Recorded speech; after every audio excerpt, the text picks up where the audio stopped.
The trick is not the formulas, it's knowing when to use them. Look at the board. Today we learned how to simplify. And the question, I read the question says 2 to the power 3 times 3 to the power 4 times 4 whole upon 3 times 32. First thing first, we check the base. The base here is 2, 3, 4, 3 and 32. So we convert all the base to the prime numbers, and prime numbers are those numbers that can be divided by 1 in itself only. I'll share the link of the video of the prime numbers on the comment. Please check it after this video. Okay. So since 2 is a prime number, so we keep it as it is, 2 to the power 3. And also 3 is also the prime number, we keep it as it is. But 4 is not a prime number. We convert this to the prime number, that is 2 times 2. Similarly, this 3 is a prime number, this is a base, and 32 is not a prime number. We find the prime factorization of 32. I can use the prime factorization method, that is 2 times 1, 16, 2 times 8, 2 times 4, 2 times 2, and 2 times we stop it here. That means 32 can be written as 1, 2, 3, 4, 5. 5 twos. 1, 2, 3, 4, 5. So in case of 32, I write it as 2 times 2 times 2 times 2 times 2, because I'm making all the base equals to prime numbers. Now I write this in the exponential form, that is, there are 2 2's here, that means I write it as 2 to the power 2 in exponential form. And similarly, there is 1 3 and there are 1 2 3 5 2's, so I write it as 2 to the power 5. Okay, so I'm rubbing this part. Now next thing what we do is that we keep the numbers with the same base together, both in the numerator and the denominator. That is, if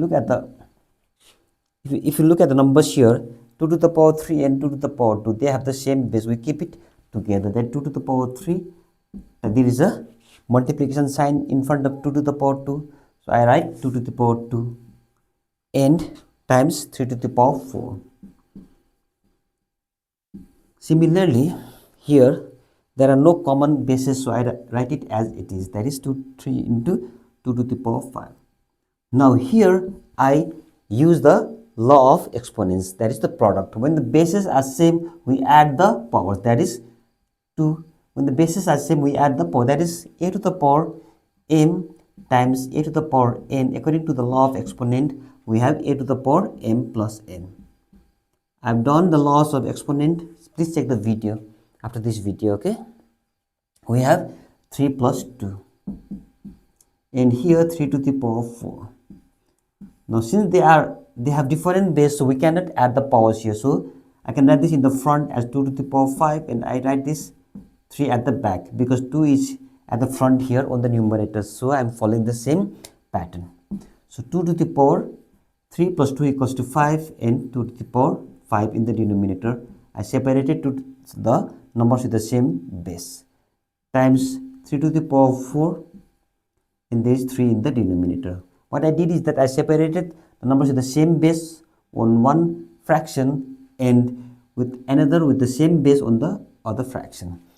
Now I'm using the law of division, that is, when the bases are same, the powers are subtracted, that is 5 minus 5.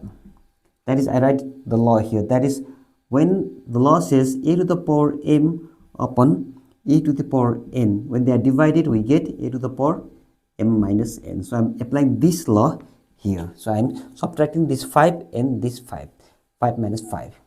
Similarly, I'm subtracting here 3 to the power 4. There is no power here. When there is no power in the number, there is always 1 here. So we have 2 to the power 5 minus 5 equals to 0 and 3 to the power 4 minus 1 equals to 3. Now one more important thing. Anything to the power 0, or if say there is a number a to the power 0, it can be any integer that is equals to 1. This is also the important formula, note it down. So 2 to the power 0 equals to 1 and 3 to the power 3. And when you multiply 1 into 3 to the power 3, we get it, I write it here, we get it 3 to the power 3. This is the exponential form. Okay.